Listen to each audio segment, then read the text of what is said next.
From Fox News, Democrat operative leaves party after DNC, quote, can't stand it anymore. So that's good. Some people are still snapping out of it. And I think this girl went hugely viral on TikTok. Weeks ago, I went to the Democratic National Convention. And a few days after I got home, I posted a video stating that I didn't want to be a part of the Democratic Party anymore. But before I get into why, I want to first address all of the people who have been saying that I'm lying, that I'm a secret Republican, and that I haven't actually been working in Democratic politics off and on since 2008. So after spending however many years fundraising for Democrats and then going to the DNC and realizing what in the world is going on here, and it's obviously not rocket science, but you can't listen to enough people tell you these people are crazy. Sometimes you have to just figure it out on your own. But my name's Eric. This channel is called Report and Opine. Please like, comment, share, subscribe, hit the notification bell. I'm absolutely begging you. I'm begging you, please. Come on, please. It would help me a lot and cost you nothing. But if you wanted to help me even more and spend a little bit of money, you would buy my book, New York City 2020, Gotham Unglued, on Amazon.com. That link will be in the description. So our next guest, a Democratic campaign operative who is leaving the party, says she worked to raise millions for the Democratic Party, only to realize their hypocrisy. They're the party of the rich. Evan Barker joins us now. Evan, I got to tell you, I'm so fascinated. Yes, they're the party of the rich, which is true, but that's obviously not the worst thing they've done. These people are talking about lopping the junk off children. So yeah, I don't care if they operate with donors and celebrities. That is the least of their worries. These people are largely pure evil. Now there's levels to this, right? Some people don't know their ass from their elbow and they're completely despicable. But some people, like scumbag greaseball bang your wife Gavin Newsom, or Nasty Pelosi, Nasty the Crypt Keeper Pelosi, I should say. Recognizing that we are all God's children, I rise in opposition to this legislation, because trans kids are all God's children, belong in sports, in schools, in books, in families, and on teams. It's really important for us as leaders in our country to speak with respect for all of the people in our country. Trans kids listen and hear what we say, and we do not want to do them harm for whatever purpose. Bo Jiden, Kamala Harris, well, Kamala Harris is tough because she might really just be stupid. But either way, they're both despicable. And my point here is them being the party of the rich is the last thing they should be worried about, because they got a lot of other problems. By you, because I was once a Democrat as well, knocked on doors. It was really my party. And then something happened.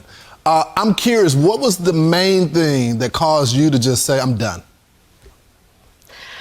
There was a lot of things, to be honest. I just want to say it is so crazy that I'm even speaking to you. If somebody had told me a month ago that I was going to be talking to Fox News, who I've been told is the enemy, I would never have believed it. But basically, yeah, I've worked in Democratic politics a long time. I've raised them millions of dollars, and I went to the DNC last month hoping to feel re-inspired, and instead I just felt like I was in a room with the most out of touch and elite people in the world. And, you know, I'm originally from the Midwest. A lot of the people in my family are union workers or have been in unions, and they are people who once voted for Barack Obama, and now they vote for Donald Trump.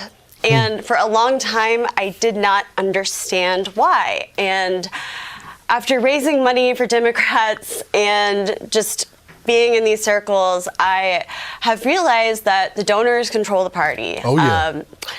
They control everything. They control what the candidates prioritize. And sounds like she's kind of alluding to the fact that Kamala Harris didn't get a single vote. They just shoved Bo Jiden, right? It's like the meme where they dump him out of a wheelchair over a cliff and put in Kamala Harris. And of course, we all remember, well, I guess we don't all remember, but I certainly remember, Pepperidge Farm remembers that she didn't even make it past Pete Buttigieg in 2020. Nobody liked her. There was even articles, more recent, that said she should step down as vice president to help the country. But now she's the greatest thing since sliced bread. And I guess the bar is so low that all you have to do is be a little bit better than Bo Biden, and the Democrats think you're the savior of the party.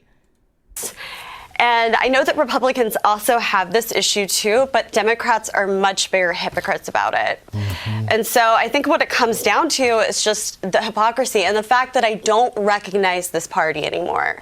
You know, they've become the party of Dick Cheney, of Goldman Sachs, of endless proxy wars, of identity politics, you know, and I'm just at a point, you know, I've been very brave the last couple of weeks and I've gotten a lot of flack from a lot of people. And I'm just at the point where I can't stand it anymore and I have to speak out. So that's why I'm here. You know, Evan, we're happy to have you on Fox News. And look, 15-year-old Lawrence Jones probably wouldn't have been on Fox News as well. But here I am. You see things change differently. Right. You grow up. So let me ask you this, Evan. What happened to the party? Because one thing I found out is about the working class. It doesn't seem like they're even concerned about, you know, the prices when people go to the grocery store. I know, and this clip that you guys just played with Oprah and like all these celebrities zooming in from their mansions. I mean, they're just telling us basically that all we need to have is optimism and joy, and that's going to fix our lives. And I'm just tired of it. I'm completely fed up. You know, my grandmother, she lives in Missouri. She voted for Obama twice. She's voted for Trump the last couple of times. You know, she's getting by just on her Social Security check right now. You know, and things have gotten so outrageously expensive. It is so difficult for her.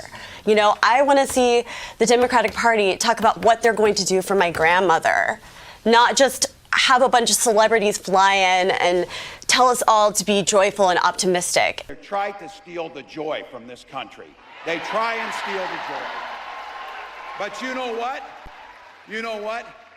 Our next president brings the joy. She emanates the joy. It's cringy. It's embarrassing. It is. Well, Evan, we're happy to have you. And I tell you what, I want you to come back as you continue this journey.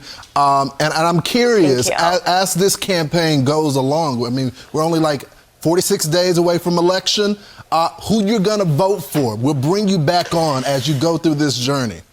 Okay. Thank you so much, my friend. We appreciate it. Okay. So I think, well, there's obviously a laundry list of problems that the Democrats have, but I would say this girl might be, this is probably one of the best situations. Somebody who's literally on the inside and can finally say, you know, whoever was, if she just figured it out on her own, she was talking to her friends or whatever, even got some backlash from some of her other friends. I don't know what happened, but those are the best people from the inside out saying like, what in the world is actually going on here? And the facade just continues to collapse all around the Democratic Party.